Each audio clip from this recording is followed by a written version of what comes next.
Surrounded by workaholics, it's kind of hard for me to justify the beefy size of gaming laptops out there. I mean, they do come in with all the hardware specs, but they're also beefy and heavy and well, not that portable. Well, that was till the time I got my hands on this. This is the Asus ROG Zephyrus S GX531. And you're watching my review of probably the best ultrabook that is actually a gaming laptop.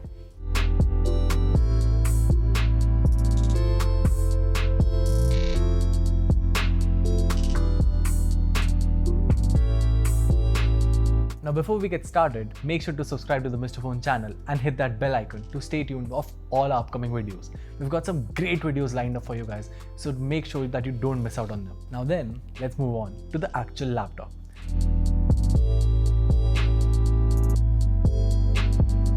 It's a proper flagship gaming laptop coming with the i7 processor and RTX graphic cards, great amount of RAM, super fast storage and whatnot. You know, the usual bells and whistles you expect from a flagship gaming laptop. But what sets it apart from the herd is its unique design. The laptop is super slim and you take one look at this and you can't really think of it to be an actual gaming laptop. You open the lid up and the hinge on the backside lifts the laptop into an ergonomic position while also giving you RGBs underneath. As you might have already noticed, the keyboard and the touchpad aren't in their usual locations. That is because a laptop this thin but with such hefty hardware needs the best cooling, and that's just what you get here. The ideal keyboard location has been left open for vents to facilitate for better cooling. As for the keyboard and the touchpad both have been pushed all the way down. Overall, I kind of dig this design. I mean, it's good, it's unique, but whether it works or not is something that I'll be discussing later on in this review.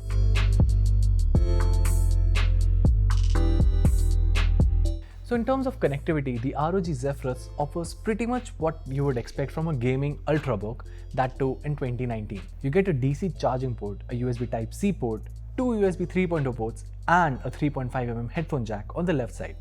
Over to the right side, there's another USB 3.0 port bundled with another USB Type-C port. Lastly, on the back, there's a full-sized HDMI port with a Kensington lock.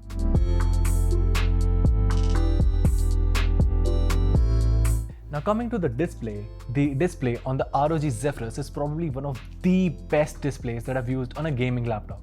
And mind you, I've used a plethora of gaming laptops out there. The Zephyrus here packs in a 15.6-inch Full HD display with a 144Hz refresh rate and a response time of 3 milliseconds. Now, if you've watched my review of other gaming laptops over here at Mr. Phone, you know that I recommend those gaming laptops to be doubled up as laptops for content creators as well, you know, because of the great flagship hardware you get. However, the Zephyrus can be recommended as a content creating laptop for another reason, which is the display. The display on the ROG Zephyrus actually comes with Pantone validation. The colors come calibrated out of the box and you get a 100% sRGB score as well.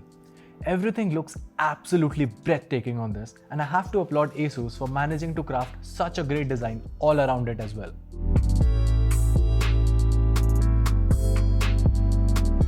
Now, let's talk about the keyboard for a while.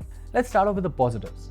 The key travel here is pretty good and the RGB is, as always, pretty amazing. The layout also is quite good, and despite having such small space, you still get a full-sized arrow key setup. However, the major issue here with the keyboard is with the placement. Now, I did manage to get accustomed with the overall location of the keyboard, which, mind you, is a great placement for gamers. However, it's not suited for long hours. You see, there is no wrist rest here, and even third-party wrist rest won't work here since the laptop has no thickness. As such, most of the time my hands were resting on the desk. Also, this design means that you can't really use the laptop on your lap as well. So yeah, that is one compromise that you will have to make with the keyboard per se. And the story kind of remains the same when it comes to the touchpad as well.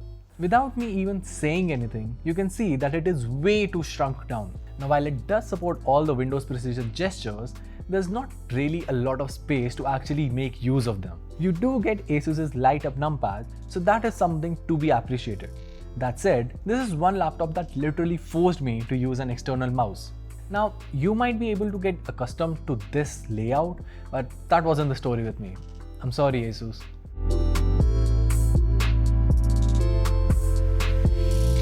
Now, performance is something that I wasn't really too worried about. You see, our unit here comes with the i7-8750H processor, 16GB of RAM and an RTX 2070. There's also a 512GB PCI SSD for storage. I mean, obviously there's no space for SATA.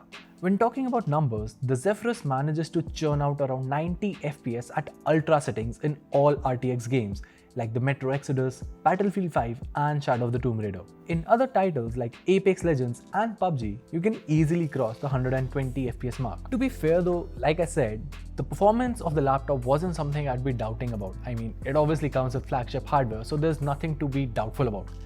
The thing that I was actually curious about would be the thermals of this thing and whether the actual design of this laptop and the thermals would lead to throttling of the overall performance or not. So in my testing, the results were mostly positive. I mean, mostly. The laptop is pretty well sealed and it is quite an hassle to actually get inside. The overall thermal performance here was good, to be honest, with peak temperatures at 81 degrees. For a product this slim, that is pretty damn good. And I'm happy to report that there was no throttling on a review unit either. However, the fans are something to be concerned about. Even while opening the laptop, I found a lot of dust to be accumulated here. In fact, the hinge here is a hotspot for a lot of dust. Also, the fans tend to get quite loud. I mean, really loud. So that is something that you need to be wary about.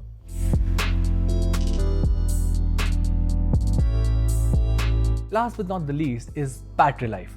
Now, gaming laptops aren't known for having great battery backup, and well, the Zephyrus isn't any different.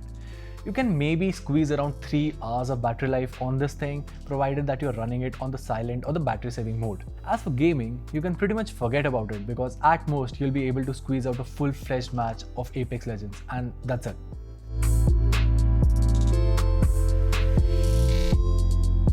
Now, coming on to the price. So the Asus Zephyrus S is it is actually the most expensive laptop that we've tried over here at Mr. Phone, coming out with a price tag of Rs 2,87,990. Yeah, that much. So, is the Zephyrus actually worth it? Well, you see, the Zephyrus is obviously aimed for users who want all the premium hardware and want to flaunt it out without having to compromise on anything. I mean, you still have to compromise on the mouse and the keyboard factor. You're forced to use an external mouse. You can't use the laptop on your lap. So it's something that you can't really use on the go per se, but obviously it is quite portable. Now, if that is something that actually suits your interest, the Zephyrus is probably one of the best laptops that you can go for.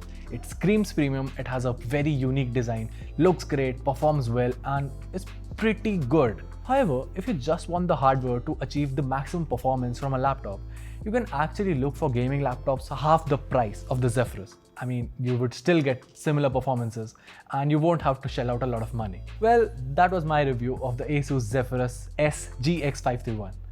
Yeah, that's a complex name, but yeah, you can't help it. Make sure to leave a comment down below whether you liked it and whether you have enough deep pockets to actually buy the thing. Well, that's me signing off, and I'll see you in the next one.